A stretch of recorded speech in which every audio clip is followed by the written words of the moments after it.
I'm going to go on the assumption that everyone is here to one degree or another because they're interested in directly experiencing their true nature, their true self. Some of you may be at the beginning of stages of the curiosity about this. Others of you may have been beating your head against this wall for decades to the point of exhaustion and even defeat. But you're here anyway. Good for you. Then there are those of you who are actively and energetically pursuing this path pretty much full time. Everything in your life is grist for the mill. You are in too deep to turn back. You know the only way out is forward, and you desperately want to speed up the process by any means necessary. You are the ones I'm mainly speaking to here today. If you're relatively new to this or just here out of curiosity, I'm speaking to the part of you that knows you need to take the next step, no matter how uncomfortable that might be. If you're a weary, battle-scarred veteran of the Dharma Wars, I'm speaking to that part of you that was once on fire for ultimate truth and hopefully blowing on the embers. I want to preface things by saying, please don't take what I say as truth. I am merely trying to seed your mind with things to think about. All I've tried to do is bring a little organization and clarity to the myriad words and recommendations that come at seekers as we try to navigate these waters. Rose famously advised to turn over every rock, but as every seeker soon finds out, there's a hell of a lot of rocks out there. And under every rock, there's pebbles. And under every pebble are grains of sand. What we don't want to do is spend a lot of time with a pebble or a grain of sand when we may not be under a helpful rock. Life is short. We need to be efficient and discerning and spend our precious time on those things most likely to facilitate self-realization, if indeed that's what we're after. Where to start? Well, where are we? There's lots of ways that we could answer that question. We're here in West Virginia, we're at Claymont, we're in the United States of America, we're on the planet Earth, we're in the universe, and we have these different galaxies. We're in a certain galaxy and that sort of thing. But let's answer that question in a little bit of a different way. So I'm going to talk about four things that kind of will tell us where we are now, or a way of thinking about where we are now as a framework for going forward. Before the beginning, the primal cause, manifestation, and the perceiver, experiencer. And these are a compilation of words that we run into. This is not a teaching. This is just, here's what we hear. How do we organize them? How do we put these things into some kind of a framework where we don't just get confused, where this word is pointing at that word and all these different vague things that we can't really get a handle on. And that's all I'm trying to do here today, is to try to get some sort of clarity and organization to all the myriad things that come at us when we're trying to do this. Before the beginning, we talk about void, absolute, emptiness, abyss. These are kind of synonyms or whatever, it doesn't matter. But what we're trying to point to with this kind of a terminology is, before there was something, there was nothing.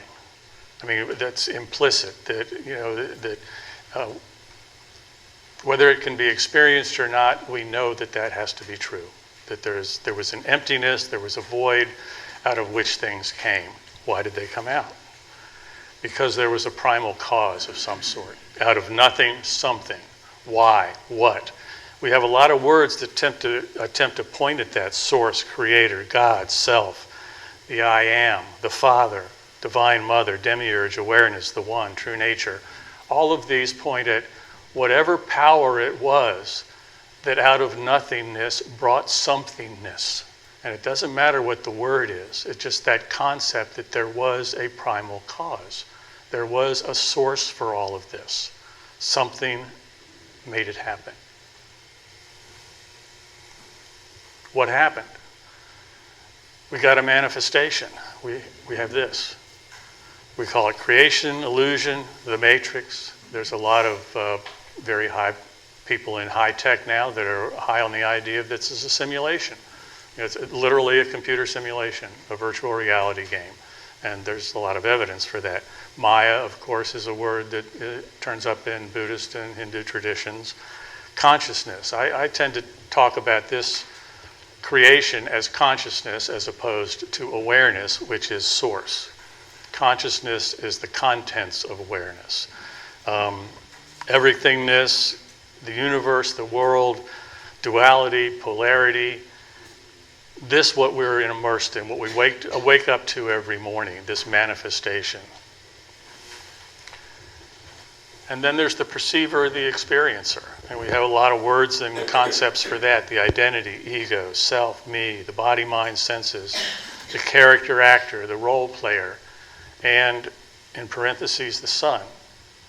If we accept the terminology of the Father as the source, if we go with that metaphor, the Father is the source, then we are, this perceiver, experiencer is the Son. It's in parentheses because we can't know that until we experience the Father. It's only intellectual speculation. Jesus says that we are, but we don't know that unless we experience the Father, and we find out we are the Son. So the eternal quest, that's what brings us here. The Son seeks to know, these are different ways of talking about it. That's all these are. The Son seeks to know the Father. The creation seeks to know its creator. This was a big theme of Blade Runner. The Rutger Hauer character is in pursuit of finding out who the creator is. Who made me? Who gave me a certain lifespan? What am I? Am I alive? Am I not? The creation seeks to know its creator. This is in us. We can't help it. It's just in us. The projection, if you talk about this as a projection, we want to know the source of the projection. Where's the light, the camera that's projecting all of this?